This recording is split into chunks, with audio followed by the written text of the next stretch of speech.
MP7 kan. Magang ada magang di MP9. Iya, magang. MP9 MP7. Sebagai pecah-pecah orang dari dalam diri. Bismillahirrahmanirrahim. Assalamualaikum warahmatullahi wabarakatuh. Waalaikumsalam warahmatullahi wabarakatuh. Alhamdulillah. Wassalatu wassalamu ala Rasulillah. Allahumma salli wa sallim ala Sayyidina Muhammad wa ala ali Sayyidina wa maulana Muhammad. Qala Allah Ta'ala fil Qur'anil Karim, a'udzu billahi minasy syaithanir rajim.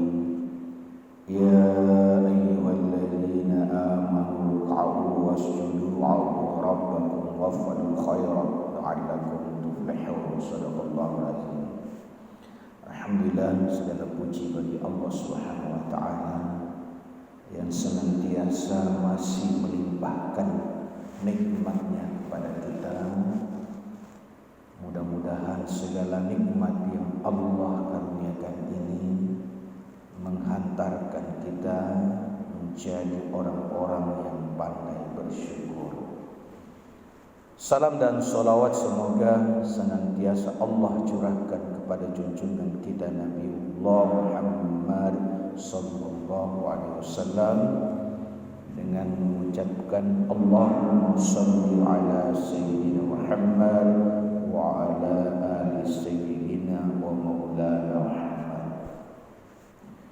Karena sesungguhnya Allah Subhanahu wa taala dan para malaikatnya juga senantiasa bersolawat kepada Nabi kita, junjungan kita, Nabi Muhammad sallallahu alaihi wasallam.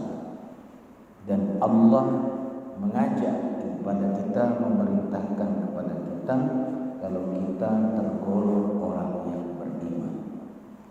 Innallaha wa malaikatahu yusholluna 'alan nabi ya ayyuhalladzina amanu shallu 'alaihi wa sallimu taslima. Jadi sesungguhnya Allah dan para malaikatnya senantiasa bersolawat kepada Nabi.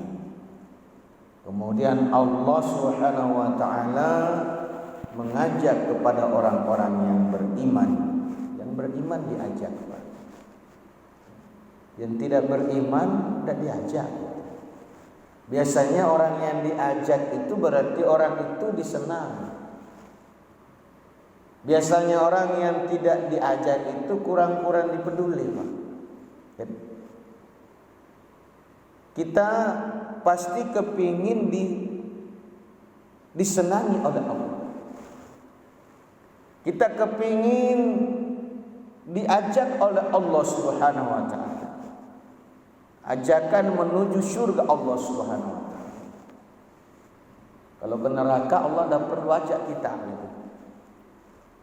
Kalau Allah tidak mengajak kita ke surganya, ya otomatis kita tinggal di neraka. Orang-orang yang beriman diajak oleh Allah. Berarti orang yang beriman ini dipeduli oleh Allah. Kalau di dunia mereka dipeduli, insya Allah di kampung akhirat juga dipeduli. Kalau di dunia ini tidak dipeduli, dibiarin oleh Allah Subhanahu wa taala, maka di kampung akhirat pun sama, tidak akan dipeduli. Kan begitu. Jadi kalau kita tidak beriman, tidak peduli sama kita. Allah tidak mengajak kita.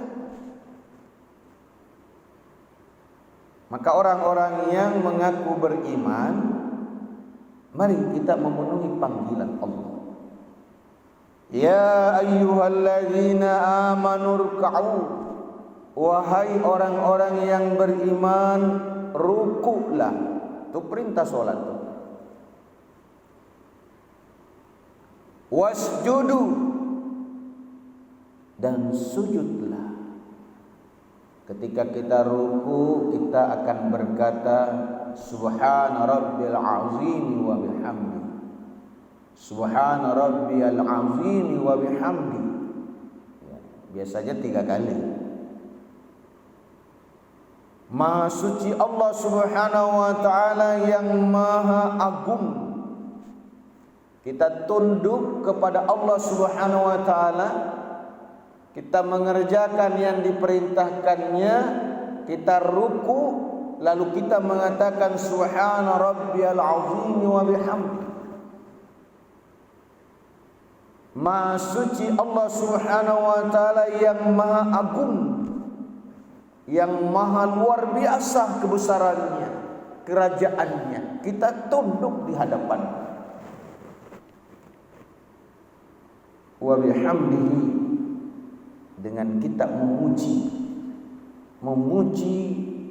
tentang kebesaran Allah Subhanahu wa taala, memuji tentang keagungan Allah Subhanahu wa taala, memuji atas segala nikmat yang Allah berikan kepada kita, yang karena nikmat ini kita mampu berdiri. Ketika kita kuat berdiri, mampu berdiri, itu nikmat Allah Subhanahu wa taala. Ketika kita sadar di dalam berdirinya kita, dalam sholat kita berdiri, Allah perintahkan kita ruku, kita ruku. Sholat. Washolli li rabbika wanhar. Maka dirikanlah sholat, kerjakanlah sholat, dan berkurbanlah. Berkurban ini tidak hanya sekedar menyembelih, Pak. Tidak hanya sekedar menyembelih hewan, tetapi yang kita kurbankan adalah jiwa juga, harta juga. Kita kurbankan keinginan-keinginan kita yang masih ingin tidur misalnya.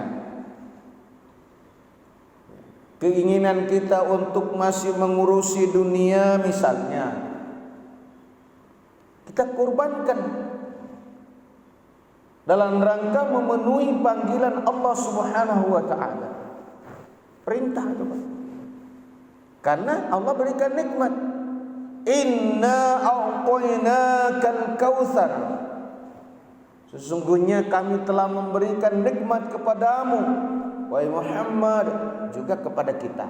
Karena nikmat ini bukan hanya kepada Nabi Muhammad SAW, juga kepada kita. Dengan Al-Kautsar, dengan telaga, dengan sungai yang mengalir di dekat surga. Yang telah disebutkan sungai itu berada sebelum surga. Apakah telaga ini hanya untuk Nabi sendiri?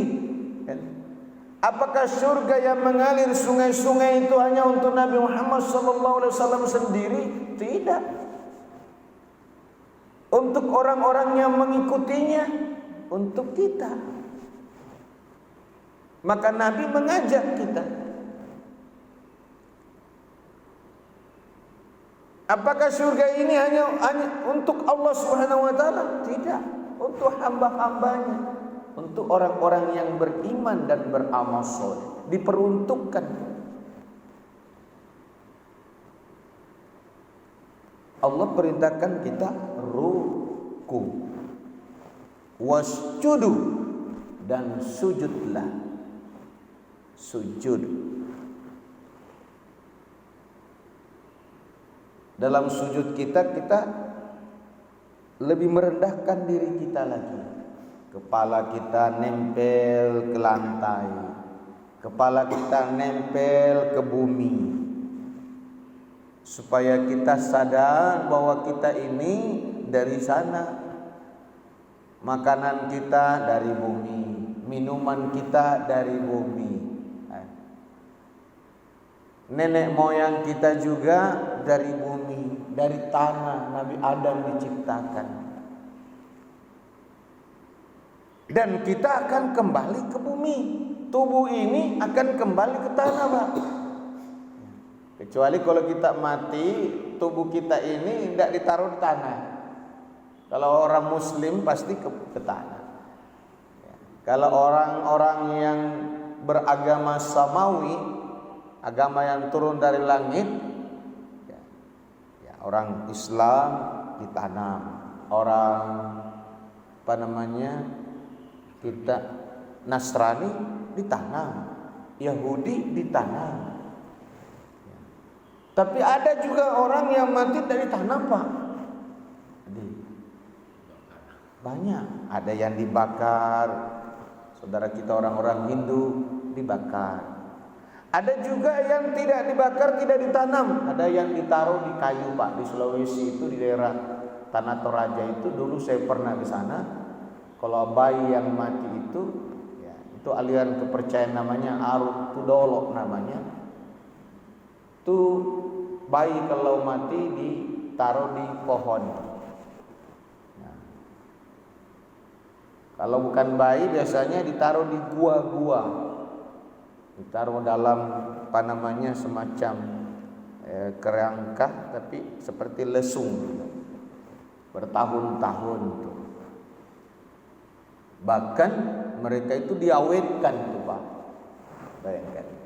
Ini aliran kepercayaan itu. Tapi kita sebagai orang muslim setiap saat kita melihat saudara kita dihantar menuju lubang bumi liang lahat. Nah, kita kan kembali ke sana, Pak. Maka sering-seringlah kita merapatkan dahi kita ke tanah. Biar tanah pun bersaksi bahwa kita beribadah kepada Allah.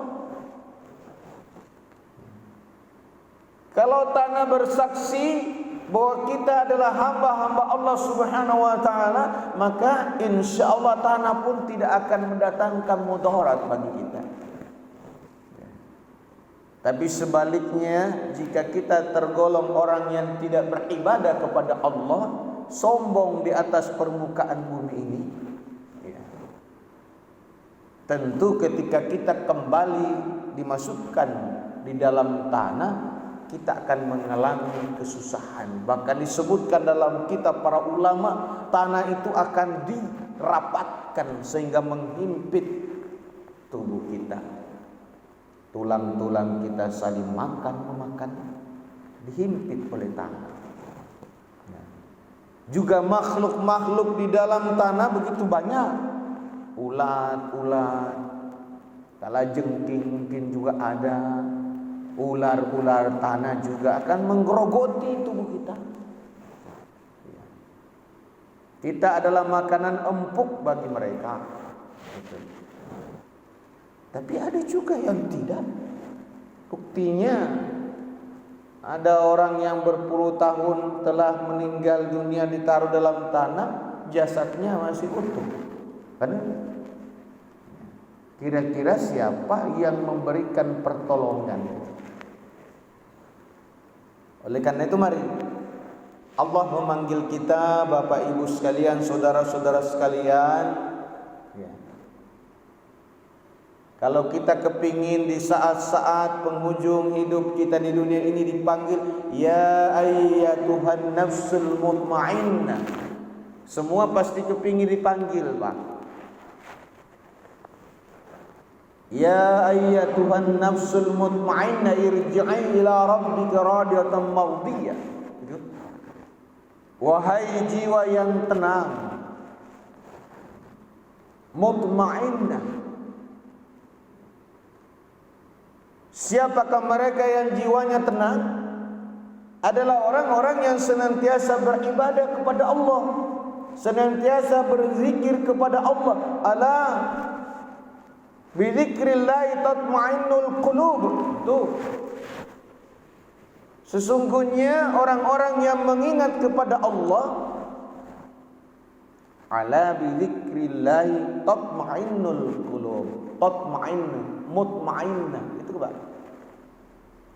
Orang yang jiwanya tenang adalah orang yang senantiasa mengingat Allah. Orang yang senantiasa